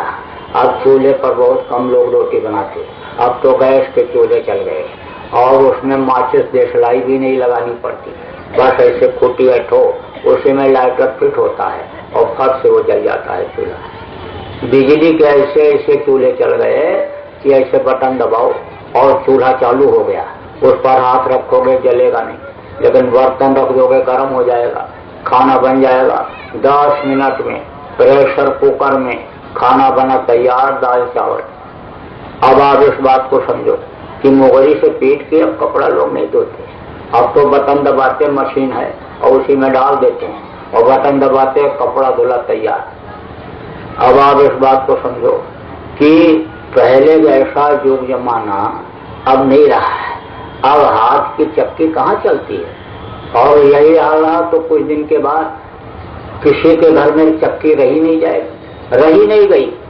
2-4% चाहे गांव में लोगों के यहाँ हाथ की चक्की हो, बाकी तो सब चक्कियां बंद हो गई, क्योंकि वो बिजली की चक्की चल गई। ऊपर डाल दो गेहूं और नीचे आटा निकला तैयार, ऊपर धान डाल दो, नीचे चावल निकला तैयार। ऐसा ऐसी मशीनें चल गई। तो आप ऐसे समय पर आपको थोड़ा सेट करना चाहिए। अरे भाई, आपका टाइम जब था तो देशी घी क्या भाव था, और आप देखो देशी घी क्या भाव है। अरे आप दूध क्या भाव है, और दूध की मिलावट पहले लोग नहीं करते थे, कहते थे पानी मत मिलाओ। कुछ ऐसे भी लोग हमको मिले कि जिन्होंने कहा कि हम बर्तन में भी दूध डालने के बाद अपने बर्तन में, और उसमें पानी डाल करके अपने बर्तन में नहीं डालते, और पानी लग जाए और दूध हमको बेचना हो तो हम उसको हाथ से पोंछ लेते हैं। ऐसे भी लोग आपके इसे जयपुर शहर में थे, अब तो बेचारे वो खत्म हो गए, नथुराम नाम था उनका, ऐसे भी थे। लेकिन अब शुद्धता कहाँ है, भैंस दूध नहीं दे रही है और बस मारे इंजेक्शन लगाए और बस वो खड़ी हो गई। अब इंजेक्शन से जब सुस्ती आई, दूध निकालने में उसको दर्द होता था, और जब इंजेक्शन लगाया और उसका असर नशे का हुआ तो वो दर्द उसका खत्म हो गया, वो नशे में हो गई, अब दूध निकाल लिया। लेकिन वो इंजेक्शन का जहर दूध में आया कि नहीं आया, और कहाँ उतनी शुद्धता रह गई, वो चीजें पहले वाली कहाँ रह गई। तो अब तो जितनी भी साफ हो, आप लोगों को सेट करने की जरूरत है। अपनी लड़की से ज्यादा प्रेम अगर बहू से करो तो फिर अभी कोई झगड़ा झंझट न हो, और नहीं तो घर घर में कुछ दिखाई पड़ रहा है। अब आप इस बात को समझो कि इस तरह से सेट करने की जरूरत है। अभी जो सास लोग बैठी हैं, सास अंदर हमसे नाराज होने लगी होगी कि देखो हमारी बुराई कर रहे हैं, तो बहुओं की क्या हालत हो गई ये आपको बता दूं। बहू जैसे घर में आती है, बस वो यही देखने लगती है कि सासू माँ रुपया रखती कहाँ, कौन से तिजोरी में, कौन सी अलमारी में रखती है, उसकी चाबी मुझे मिल जाती, करना न पाता कुछ, और घर की मालकिन मैं बन जाती। अब वो इसी फिराक में रहती है, तो सास और ननद को लड़ाती है, और देवर और ननद को लड़ाती है, सास और ससुर को लड़ा देती है। अपना दिल और दिमाग जो पढ़ाई किया वो इसी काम में लगाती है कि किसी तरह से ससुर जी चाबी मेरे पास फेंक दे कि ये बहू अब ये संभालेगी, या सास ही नाराज होकर के फेंक दे, कह ले जा तू ही घर दे, अब मुझसे मतलब नहीं। तो अब आप इस बात को समझो कि कोई अनपढ़ ही सास क्यों न हो, लेकिन बहू की नीयत को पहचान जाती है। तो वही सास जो अपने सास का 1 घंटे शाम को पैर दबाने के बाद सोने के लिए जाती थी, वही अपने बहू से पैर दबाने में डरती है कि कहीं पैर दबाते दबाते गला न दबा दे, डर हो जाता है। तो यहाँ तो अशांति है, ये दुनिया में शांति है ही नहीं। देखा सारा संसार दुखी, तो जो इस दुख के संसार से निकल गए, अब वो दोबारा फिर इस दुख के संसार में आना नहीं चाहते। गुरु महाराज ने रास्ता भी बताया, रास्ते पर चलाया और मंजिल तक पहुंचाया भी लोगों को। लोगों के अंदर से भी मदद किया और बाहर से मदद का काम किया। जय गुरुदेव नाम को गुरु महाराज ने जगह करके लोगों की रक्षा के लिए छोड़ा। जय गुरुदेव नाम कहा बोलोगे मुसीबत में, तकलीफ में, तो तुम्हारी रक्षा हो जाएगी। रास्ते में जा रहे हैं, मधुमक्खियां छेदने लगी। जब मधुमक्खियां छेदने लगती तो बगल का ही आदमी छोड़ करके भाग जाता है, अगर वो मधुमक्खियों से उसको छुड़ाने लग जाए तो उसी को लग जाती, तो छोड़ के भागते। लेकिन जब चिल्लाया कोई सहारा नहीं रहा, कोई गुहार करने पर नहीं दौड़ा, तब चिल्लाया जब जय गुरुदेव बोला। बस हवा चली ऐसे घूमी, जैसे बॉम्बे चक्रवात जिसको कहते हो। हवा उड़ी और मधुमक्खियों के आंखों में पड़ी और मधुमक्खियां छोड़ करके चली गई। अब आप इस बात को समझो कि पानी में नहाने के लिए गया, डूबने लग गया, तिनके का भी सहारा नहीं है। जय गुरुदेव बोलते ही पानी की हिलोर आई और खींच करके ले जा करके किनारे लगा दिया। गुरु महाराज ने कहा मौत के समय पीड़ा होगी, दर्द होगा, और तुम जय गुरुदेव बोलोगे मैं मिलूंगा। कितनों को मिले, बहुत लोगों को मिले। बताया लोगों ने जाते समय कि बाबा जी आ गए, मलकुल मौत हट गए, यमराज के दूत हट गए, उनकी गोदी में हूँ, उनके साथ जा रहा हूँ। तो ये जय गुरुदेव नाम उन्होंने जगह करके लोगों के रक्षा के लिए छोड़ा। जय गुरुदेव नाम में आज भी ताकत है। जय गुरुदेव नाम की शक्ति खत्म नहीं हुई है, आगे भी रहेगी। जब तक दूसरा कोई नाम नहीं उतरेगा, उसके लिए आदेश नहीं होगा, तब तक किसी जय गुरुदेव नाम से काम किया जाएगा। जय गुरुदेव नाम आगे करके गुरु महाराज का नाम देश विदेश में फैलाया जाएगा। तो यह जय गुरुदेव नाम प्रभु भगवान का नाम आज भी है। जय गुरुदेव नाम को जगाने वाले हैं। गुरु महाराज तो दुनिया संसार से चले गए और अब उस शरीर में दोबारा आने वाले नहीं है, क्योंकि इस धरती का ये विधान है कि जो एक बार मनुष्य शरीर में इस धरती पर आया और छोड़ करके चला गया, वो दोबारा उस शरीर में फिर नहीं आया। अब यह है कि भूल और भ्रम जब हो जाता है, लोगों को समझ नहीं जब पाते हैं, तब वो तर्क वितर्क करते रहते हैं। जैसे लोगों ने कहा कि बाबा जी ने कहा था मैं 400 साल तक जिंदा रहूंगा। बाबा जी ने ये नहीं कहा था कि 400 साल में जिंदा रहूं, ये कहा था जरूरत पड़ेगी तो मैं 400 साल तक रहूंगा, ये कहा था गुरु महाराज। और ये कहा था मैं सतयुग लाऊंगा। तो सतयुग तो वो लाएंगे। गुरु एक शक्ति होती है, एक पावर होती है। वो शक्ति किसी के शरीर में रहे, जब तक वो शरीर में वो शक्ति रहती है, उस शरीर से वो काम लेते हैं, वो शक्ति काम लेती है। और जब वो शरीर छोड़ जाता है तो वो शक्ति दूसरे में चली जाती है। वो एक विधान है कि वो बता करके जाते हैं, दे करके जाते हैं कि अब ये काम करेंगे। जैसे कहा गया गुरु गोविंद दो खड़े काके लागों पाए, और वही हारी गुरु अपनों गोविंदियो बताए। गुरु जब पता देते हैं कि यह भगवान है या इनमें ताकत है, तब आदमी को विश्वास हो जाता है। अभी चतुर्भुजी आकर के खड़े हो जाए विष्णु भगवान, तो आपको शंका हो जाएगी। शंका हो जाएगी ये भगवान है कि नहीं है, ये बहुरूपिया तो नहीं है, नौटंकी कंपनी का आदमी तो नहीं है, ये फिल्मी दुनिया का कलाकार तो नहीं है, विष्णु बन करके आ गया।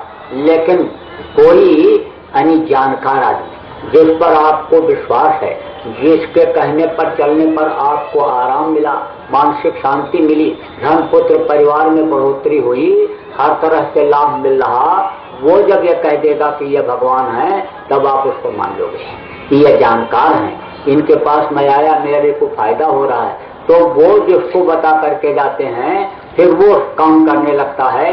लेकिन शक्ति उनकी खत्म नहीं होती है, शक्ति उनकी बराबर रहती है। और कितनी शक्ति रहती है, इसका इजहार भी आपको नहीं है कि कितनी शक्ति रहती है। वही शक्ति जो उनके अंदर में रहती है ताकत, वो 10 आदमी 100 आदमी 200 500 1000 आदमियों में भी भर देते हैं। अब उन्हीं से उनको काम लेना रहता है। क्योंकि आप देखो, महापुरुष जब भी आते हैं तो अपनी सहायक शक्तियों से काम लेते हैं। जैसे राम जब आए थे, बंदर बाघों से काम लिया। कृष्ण आए तो गोपी और ग्वालों से काम लिया। गुरु महाराज जब आए तो अपने भक्तों से उन्होंने काम लिया। तभी तो उन्होंने ताकत भरा जब भक्तों के अंदर, और भक्तों ने प्रचार प्रसार किया, लोग गुरु महाराज के पास पहुंचे, और इतनी बड़ी संगत तभी तैयार हुई। एक जगह बैठ करके इतनी बड़ी संगत मनुष्य शरीर में रह करके गुरु महाराज के अगर आध्यात्मिक शक्ति न होती तो कैसे तैयार? तो गुरु महाराज की शक्ति और ताकत अब भी है, और उस ताकत से वो काम देंगे और सतयुग लाएंगे। शरीर के लिए तो गुरु महाराज कहा करते थे कि शरीर बुढ़ा हो गया और मुझको इसको छोड़ना है, और ये दुनिया यानी छोड़नी है सबको जो मनुष्य शरीर में आए हैं। तो अभी मेरा शरीर पुराना हो गया, बार बार इस चीज को कहा करते थे। उसको तो छोड़ करके वो चले गए, लेकिन शक्ति सब लोगों के साथ आज भी है, जितने भी उनके अपनाए हुए जीव हैं। और सतलोक तो चले गए, लेकिन वो त्रिकुटी धाम तक जहाँ पर गुरु पद स्थान होता है, गुरु के रहने का, जहाँ वो अपने अपनाए हुए जीवों की डोर को पकड़ करके बांध करके रखते हैं, वहां तक बराबर आते रहते हैं जब तक उनके जीव इस मृतलोक में रहते हैं। जब उनके अपनाए जीव सब चले जाते हैं तब उनको नहीं आना होता है। तो उन्होंने कहा था जरूरत पड़ेगी तो मैं यहाँ रहूंगा। अब वो क्या जरूरत, असली जरूरत तो वही है कि हम आए हुए देश से जहाँ तुम्हारो धाम, तुमको घर पहुँचाओ ना, एक हमारो काम, तुमको हम तुम्हारे घर पहुँचा दें। तो ये एक उनका काम था। अब ये जीव जो नहीं पहुँच पाए हैं, जब ये सब चले जाएंगे तब नीचे नहीं आएंगे वो, तब फिर अपनी जगह पर रहेंगे। जरूरत पड़ेगी। अब 400 साल तक इनको पार करने में अगर जरूरत पड़ी तो वो ताकत उनकी यहाँ रहेगी, और अगर जल्दी काम हो जाएगा तो फिर यहाँ आने की जरूरत नहीं रहेगी। अब आप इस बात को समझो, बातों में बात होती है संतों के, जो केले के पात के पात में पात, और तुम संतों के बात के बात में बात। रही बात सतयुग लाने की, तो सतयुग तो आएगा, समय पर आ जाएगा। समय से पहले अगर बच्चा 9 महीने से पहले 7 महीने में पैदा हो गया तो मरा हुआ निकलता है, और या तो उसके हाथ पैर बहुत छोटे होते हैं, बहुत कमजोर होता है। समय से सब काम होता है, समय से फूल लगता है, फल आता है, समय से बारिश होती है। जब समय से काम होता है तब उससे लाभ मिलता है। जब बारिश के समय में पानी बरसता है तो खेत की बुआई जुताई लोग करते हैं, फसल तैयार कर लेते हैं, और बैसाख में अगर पानी बरस गया, चैत में बरस गया, उससे उनको लाभ नहीं मिल पाता है। सतयुग तो अभी मान लो कल ला दिया जाए, लेकिन देखो कि सतयुग में लाने के रहने के लायक लोग हैं। आप अपने ही हृदय पर हाथ रख करके देखो कि आप सतयुग के काबिल हो, तो आप कोई न कोई कमी पाओगे अपने में। तो सतयुग में रहने के लायक बनाना पड़ेगा लोगों को, और नहीं तो कलयुग इनको सबको लेकर चला जाएगा। तो जब ज्यादा कलयुग के प्रेमी और कलयुगी काम करने वाले रहेंगे तो बहुत सफाई हो जाएगी। तो इन मकानों का और जमीन जायदाद का क्या होगा? 8 मंजिल का मकान में आपको कर दिया जाए, इसमें आप रहो, या आपका मकान, तो आदमी उसमें नहीं रहेंगे, अकेले उठ के मर जाओ। कौन कौन सी कोठरी में रहोगे?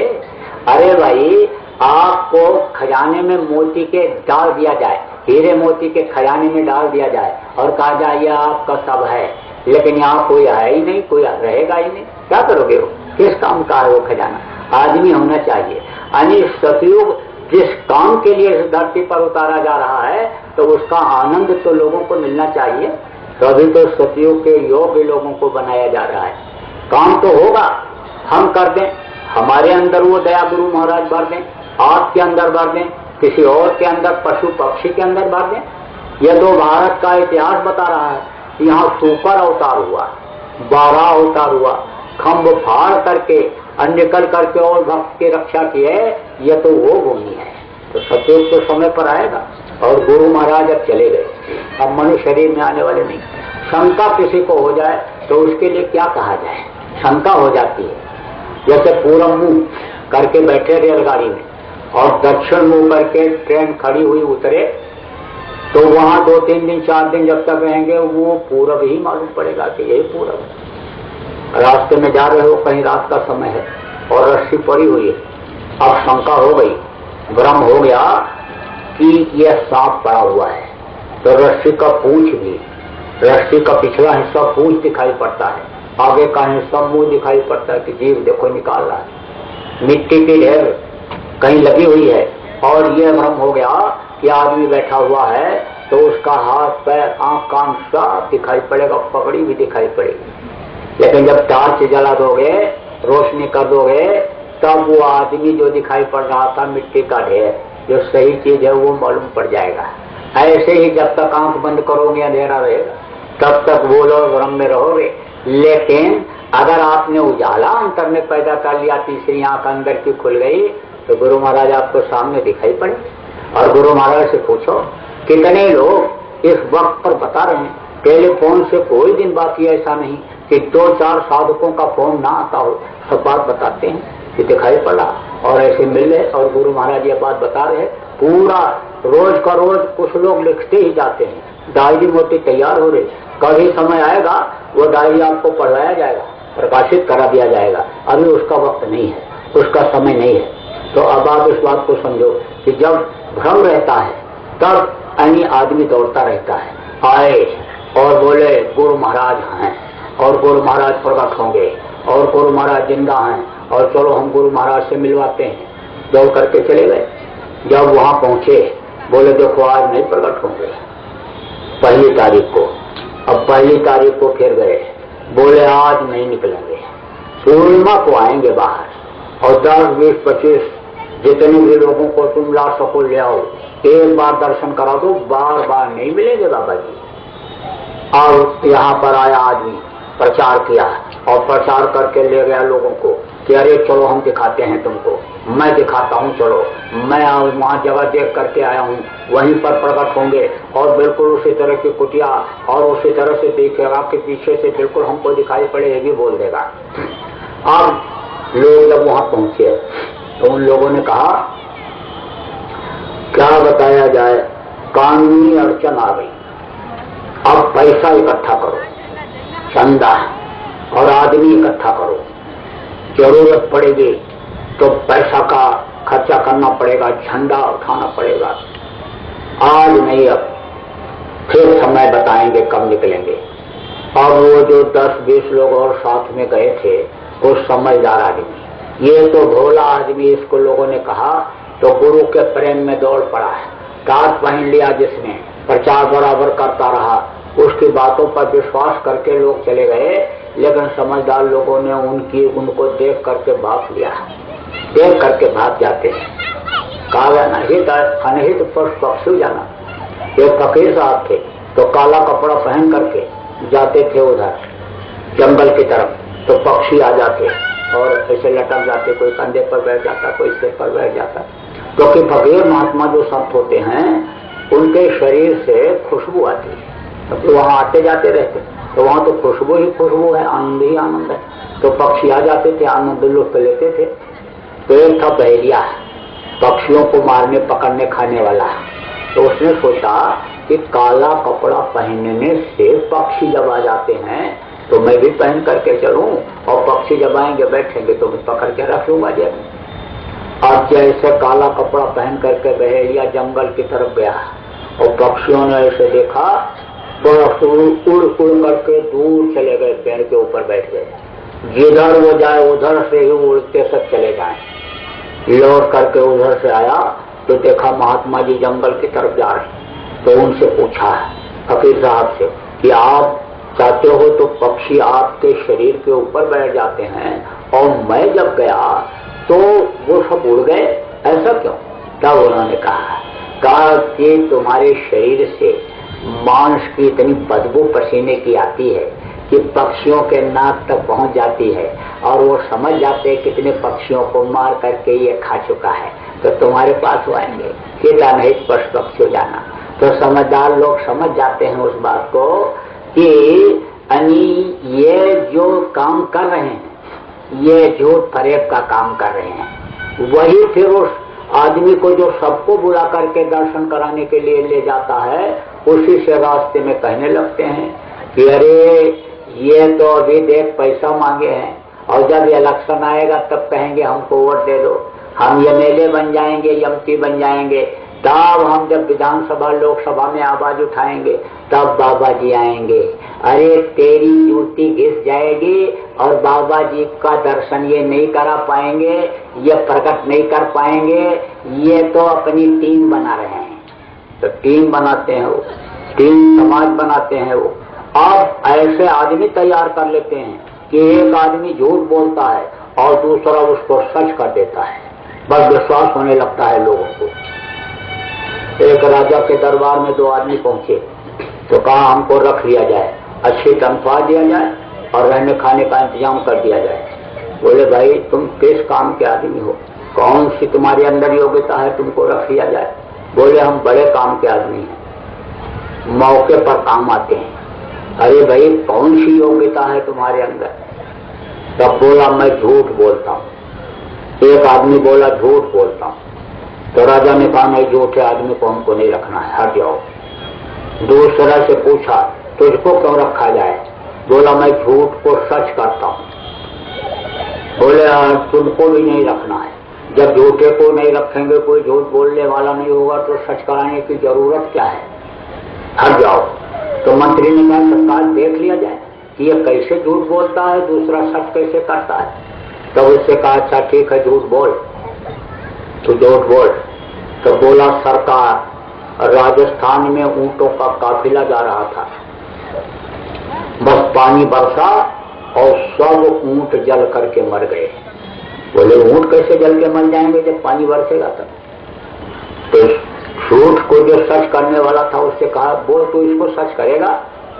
बोला सच सरकार, बिल्कुल सच। ऊंटों के ऊपर चूना लगा हुआ था, चूना, और चूने के ऊपर जब बरसात हुई पानी गिरा तो चूना गर्म हुआ और उसी के गर्मी से सब ऊंट जल करके मर गए। अब देखो कैसे झूठ को सच कर दिया, झूठ को सच कर दिया उसने। चूने के ऊपर पानी पड़ेगा तो गर्मी तो आएगी, और आएगी तो फिर जो जहां चूना रहेगा वहीं असर करेगा, और पीठ पर जब चूना लगा रहेगा तो जलेंगे तो मरेंगे ही ऊंट तो मरेंगे। ऐसे झूठ को सच करने वाले। लेकिन आप इस बात को समझ लो कि आपको भ्रम में पड़ने की जरूरत क्या है। वो जो ध्यान लगाने के लिए गुरु महाराज ने एक आपको सूत्र दे दिया, मंत्र दे दिया, एक दीक्षा दे दिया, एक गाइडलाइन दे दिया, तो आप ध्यान लगाओ और अंतर में पूछो गुरु महाराज आप हो कि चले गए। अब उनको स्वार्थी कैसे न माना जाए कि जिन्होंने गुरु महाराज के शरीर छोड़ने के बाद नहलाया धुलाया, कपड़ा लपेट करके और ले गए, याग्नि को समर्पित किया, चिता पर जलते हुए अपने ही आंखों से देखा है जिन्होंने नहलाया धुलाया। और जब नहलाया धुलाया था तो देखना चाहिए कि मोम का शरीर है कि कागज का शरीर है कि हाड़ मांस का शरीर है। उस समय कोई कुछ नहीं बोला। अब जब शरीर को अपने आंखों से जलाते थे तब लौट करके आए, तरह तरह की बातें कर रहे कि खोखला है, पुतला था, कोई कुछ कहता कोई कुछ कहता, भ्रम में डाल रहे, रास्ते से अलग कर रहे।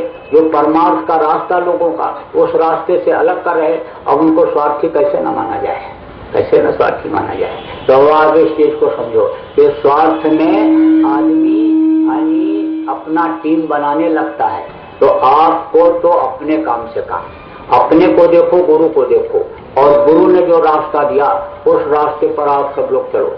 देखो भजन अगर 1 घंटा सुबह शाम गुरु महाराज के आदेश के अनुसार, जितने भी गुरु महाराज के नामदानी आप लोग हो, इस बात को समझो, करने अगर लग जाओगे तो आपका लोक भी बनेगा और परलोक भी बन जाएगा। तो ज्यादा समय आपका नहीं लेना चाहता हूँ, मोटी मोटी बात आपको बताऊंगा। देखो इस बात को समझो कि जो गुरु महाराज के नामदानी आप सब लोग हो, आपका गुरु मैं कभी बन ही नहीं सकता हूँ, यह समझ लो बिल्कुल।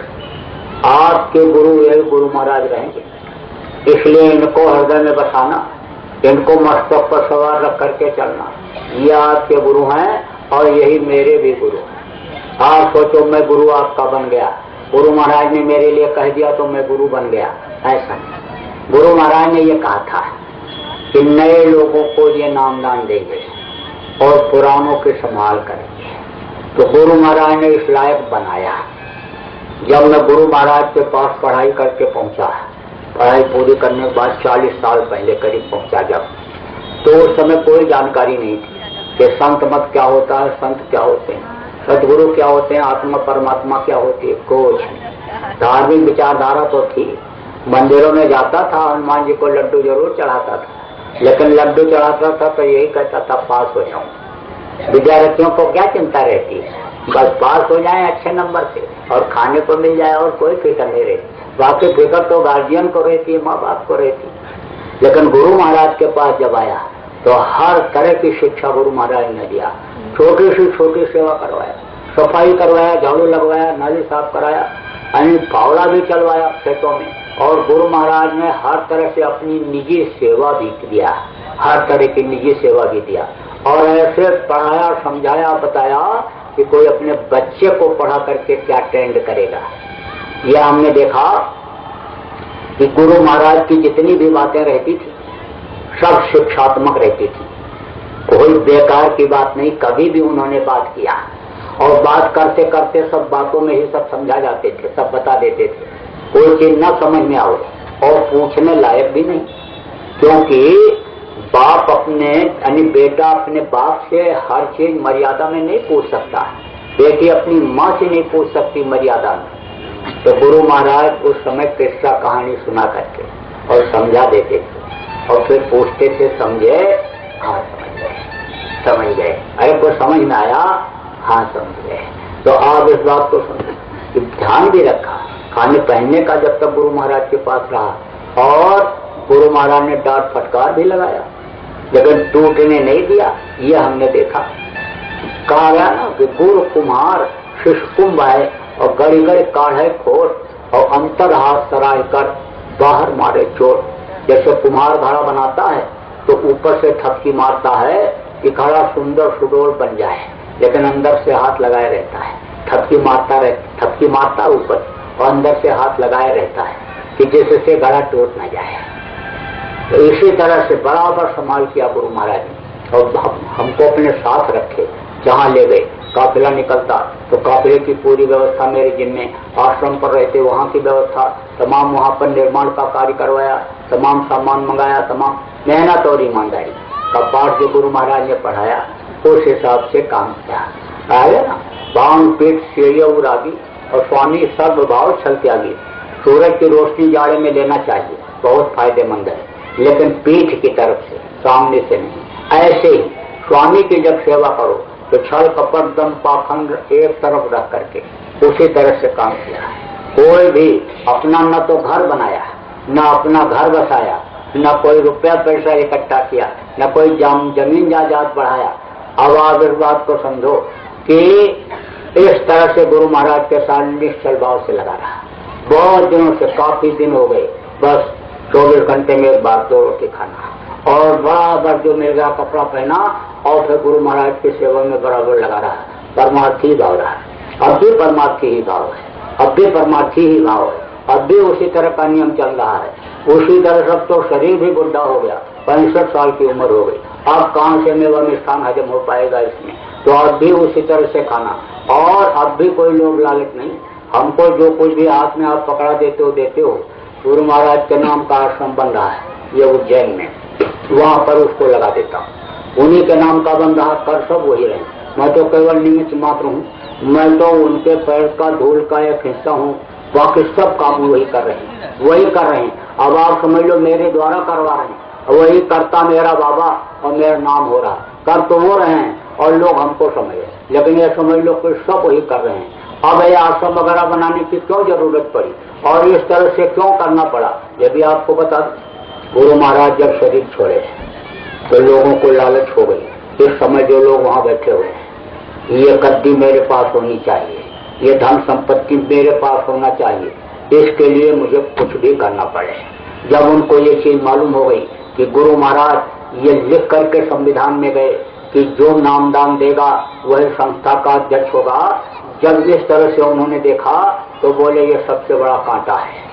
अब उन्होंने जब ये सोच लिया कि कुछ भी हो हम रास्ते से हटा देंगे, तब मैंने ये सोचा, अरे भाई जब खून बह जाएगा तो गुरु का नाम बदनाम हो जाएगा। एक बूंद भी खून अगर गिर गया किसी का यहाँ पर तो गुरु के सफेद पगड़ी पर दाग लग जाएगा। लोग जय गुरुदेव नाम नहीं बोलेंगे, नाम लेवा नहीं रहेंगे। तब मुझको गुरु महाराज का इतिहास याद आया कि जब दादा गुरु का शरीर छोटा था, गुरु महाराज का शरीर छोटा था, तो गुरु महाराज के गुरु भाइयों में भी झगड़ा झंझट पैदा हो गया था। वो भी जमीन जायदाद गद्दी के लोग ही थे।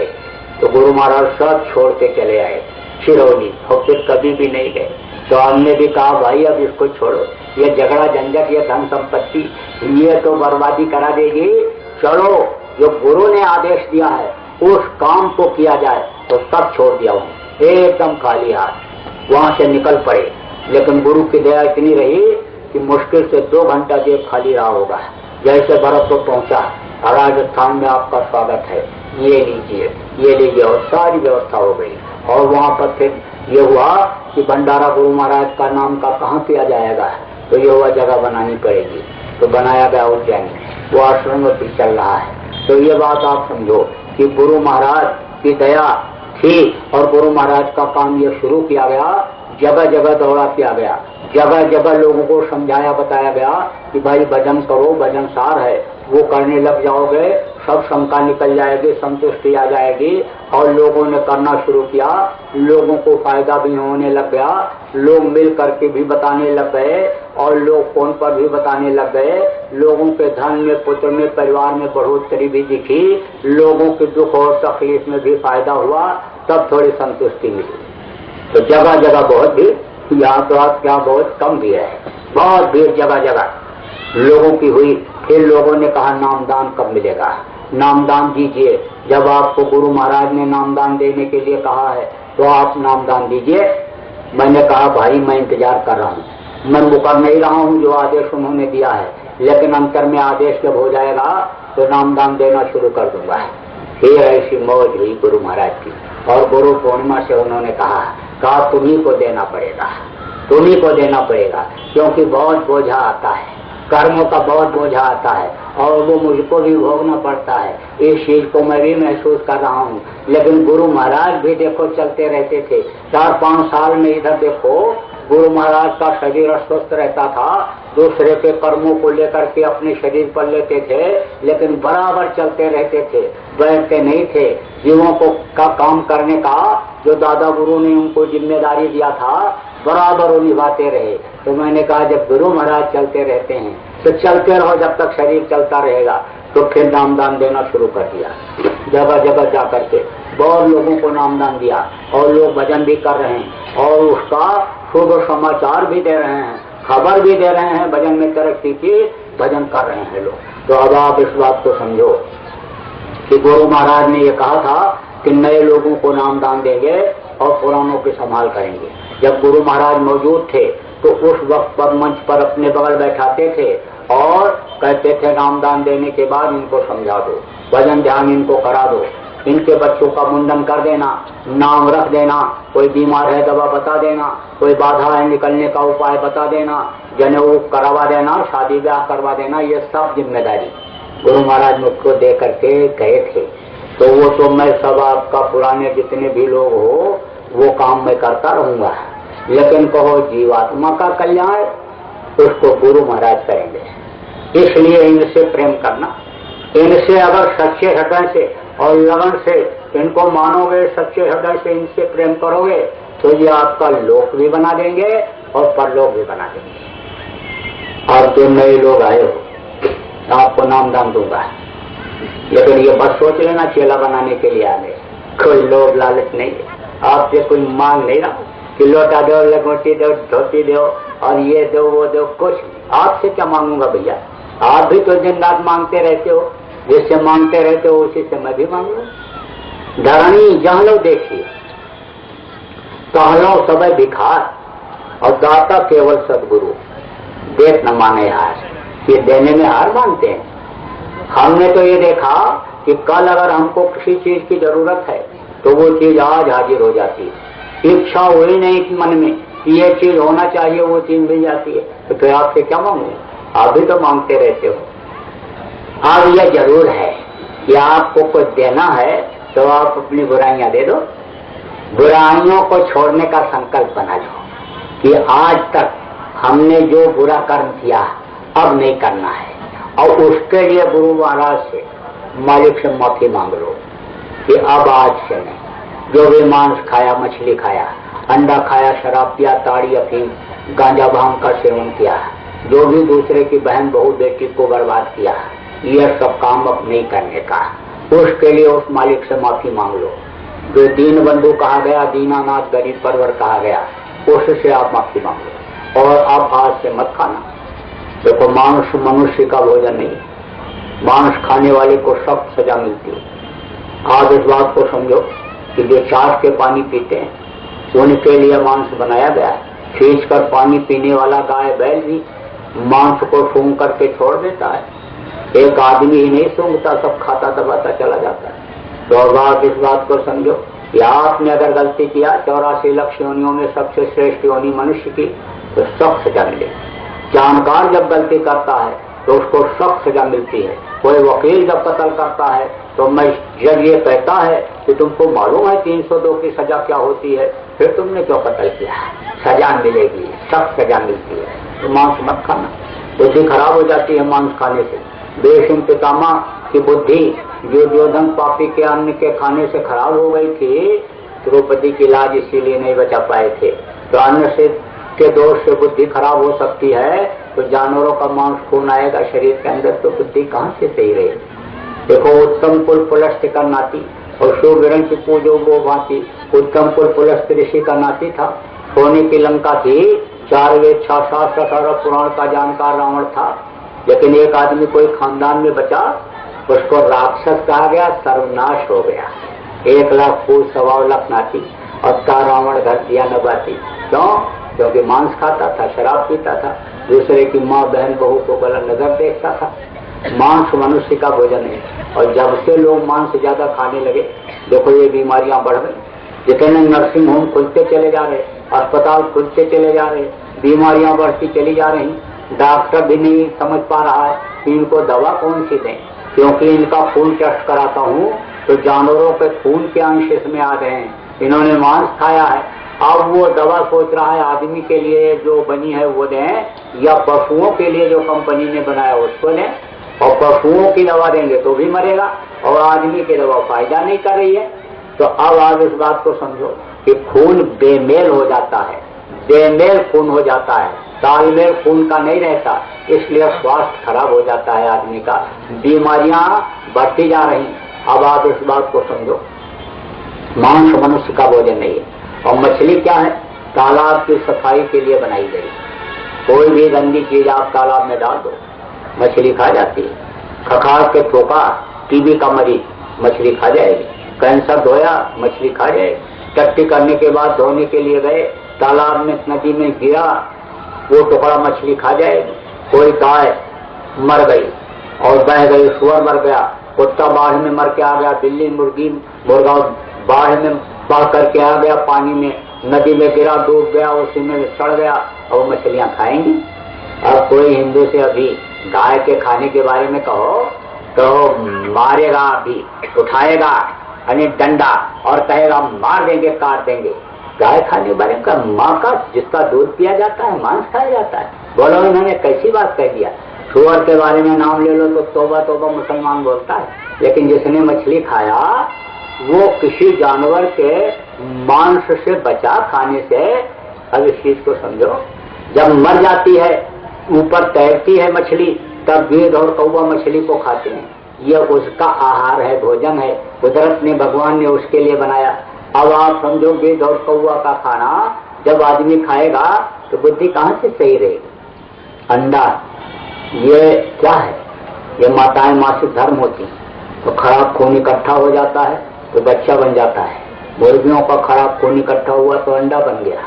अब मुर्गी खाती क्या है? गंदी चीजों को।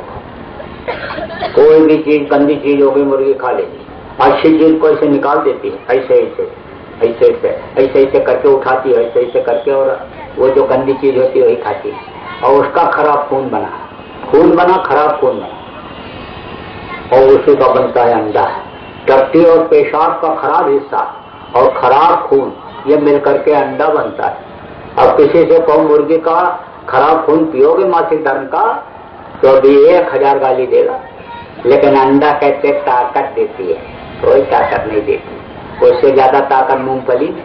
रात को चना भिगो दो और लड़कियों को खिलाओ, दूध पिला दो, लाल हो जाएगा चेहरा। ये तो सब वैज्ञानिक अज्ञानी। ये विज्ञान, पहले के विज्ञान के आगे सब बेकार है, कुछ नहीं। ये हेलीकॉप्टर और ये हवाई जहाज जो तेल से चलता है, उस वक्त पर कोई तेल नहीं था, कोई डीजल पेट्रोल नहीं था, कोई नट बोल्ट से वो विमान नहीं बना हुआ था जिस पर लोग बैठ करके एक जगह से दूसरी जगह उड़कर पहुंच जाते थे। आत्मशक्ति से उड़ते थे, चलते थे, पहुंचते थे। अब आप ये सोचो कि हनुमान जी जब गए थे संजीवनी बूटी लेने के लिए, पहाड़ उठा करके लाए थे, तो कोई हेलीकॉप्टर हवाई जहाज पर बैठ करके गए थे, उड़ करके गए थे। तो बंदर और भालू भी उड़ते थे, आदमी तो उड़ते ही थे, एक जगह से दूसरी जगह उड़ तक पहुंच जाते थे। वो भी तो विज्ञान था कि सती सावित्री ने अपने पति के प्राण को वापस ले लिया था, सती अनसुईया ने ब्रह्मा विष्णु महेश को छोटा छोटा बच्चा बना दिया था, तो वो भी तो विज्ञान था। तो इनके आगे झुकने की जरूरत नहीं। बच्चों को बताते रहो कि अंडे से ही ऑमलेट बनता है, नहीं तो स्कूल में लड़का जाएगा और कोई उसका साथी लाएगा और खिला देगा जब नई जानकारी रहेगी। तो पूरा सब समझाते रहो, बताते रहो। अंडे फंडे से बच्चों को दूर रखना, सब समझाते रहना। और शराब में तो 1000 बुराई। जो शराब पीता, मांस खाता, चोरी बचार, खून कतल, क्या क्या बुरा कर्म नहीं करता है। 1000 बुराई शराब। शराब अगर बंद करा दिया जाए तो अभी समझो कि 50% अपराध खत्म, 50% अपराध खत्म हो जाएगा। शराब की वजह से ये भ्रष्टाचार है। भ्रष्टाचार और खत्म किया जाए तो अभी करना है तो शराब को बंद कर दिया जाए। तो शराब मत पियो। मुसलमानों की किताबों में लिखा है कि एक कतरा भी शराब का अगर जिस्म पर पड़ जाए तो उसको काट करके फेंक देना चाहिए। हिंदुओं के यहाँ लिखा है गंगा जल कत बारून जाना, कतक न संत करें के पाना। गंगा जल जैसे जल में चाहे शराब बनाया गया हो तो नहीं पीना चाहिए, शराब मत पीना। और दूसरे की बहन बहू के साथ बुरा कर्म मत करना, शरीर को, इस मंदिर को गंदा मत करना, ये आपको मना किया जा रहा है। बाकी दूध भी जितना खा सको उतना खाओ, हजम कर सको तो 4 किलो दूध पी जाओ, पाव भर भी खा जाओ एक टाइम में, उसके लिए कोई मना नहीं। मेवा मिष्ठान, ये जितनी चीजें हम मनुष्य के लिए भगवान ने बनाई है उसको खूब खाओ पियो, जितना हजम कर सको, उसके लिए कोई रोक नहीं है। ना आपको घर छुड़ाया जा रहा, न जमीन जायदाद छुड़ाई जा रही, न बाल बच्चों को छुड़ाया जा रहा है। जहाँ पर आप रहते हो वहाँ पर रहो, जहाँ आप खाना खाते हो वहाँ खाना खाओ, और जहाँ लड़का बिटिया का ब्याह करते हो वहाँ लड़का बिटिया का ब्याह करो। आपको न किसी को धर्म छुड़ा रहे न किसी का जात छुड़ा रहे, आप अपनी जगह पर रहो। 22 घंटा शरीर के लिए काम करो और 1 घंटा सुबह और शाम अपनी जीवात्मा के लिए काम कर लो, भजन कर लो। तो मैं आपको बताऊंगा, नाम दान दूंगा। देखो 5 नाम, 5 रूप, 5 स्थान और 5 आवाज। जिसका नाम होता है उसका रूप होता है।